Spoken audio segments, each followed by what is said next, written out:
and then I'll get back to the, then we'll do the root riot stuff. Okay, so if we all take a trip back to environmental science in the 7th grade, they tried to teach us about the basics of botany and the basics of how plants grow and how plants work. Okay? And they don't do enough, I think then, but just, again, the basics of the sun provides energy into the plants, and through the chloroplasts and chlorophyll, the plant uses that light in combination with with CO2, in combination with CO2, in order to fuel cellular division. Okay? Cellular division is what makes all things grow.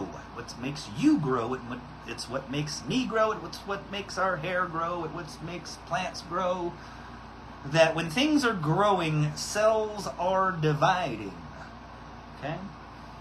So, being able to provide an adequate amount of light for that to happen is where you have to start.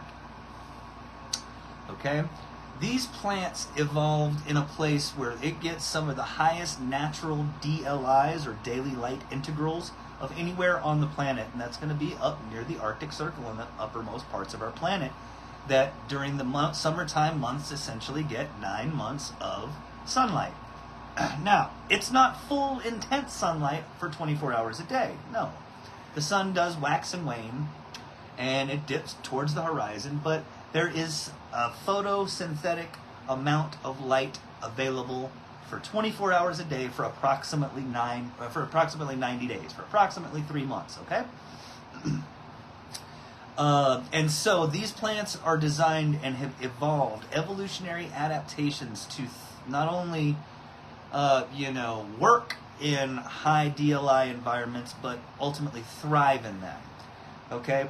And so while I completely understand that the light is going to be the largest part of your cultivation hobby budget, it's the most important.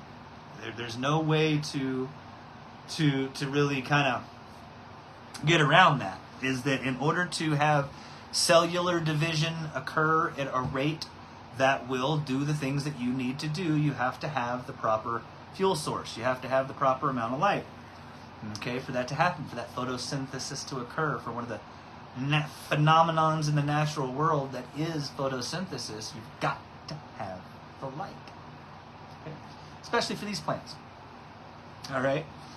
That if you're not operating in a tent or in an indoor environment at approximately 35 watts per square foot, and this is LED, we're talking strictly about LED, 35 true watts per square foot of canopy space.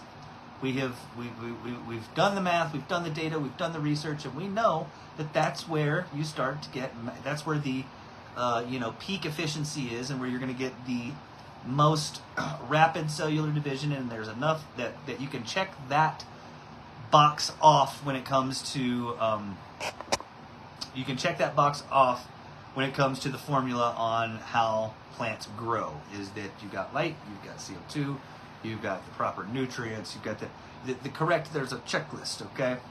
And if 35 true LED watts per square foot is where you want to be. And so that's how you know you've got enough light. All right? And Donnie, man, for the folks like Donnie, I understand. It's a large portion of it, man. They're expensive. $500-600 for some folks just seems like all the money in the world. You don't have to do it at one time. You can save money, save $5 a paycheck. You know what I mean? And next year you'll have enough money for whatever it is, whatever you got to do, to be able to get to the point where you can get the results that you want.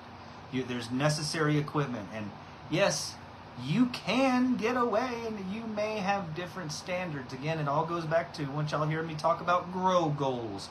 If you've got the grow goal of just getting stuff that tastes good, get you high, and is good for the head stash jar, you don't really mind if it's dense or if it's loose or whatever, then that's going to change the way that you approach the cultivation hobby. You may not have to have as much light because you may not care if the nugs come out with super fat bag appeal or ultimately,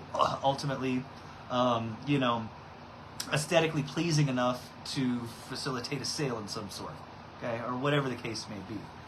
That there's different reasons that people grow, and there's different, you know, reasonings for it. But if you're going to, if your goal is to always come out with the best and come out with top shelf, and for you to have the best medicine, and for you to have the headiest gear around, or you know, whatever it is, that starting with having an adequate amount of light is going to be where that's where you're going to want to start. That's where you start.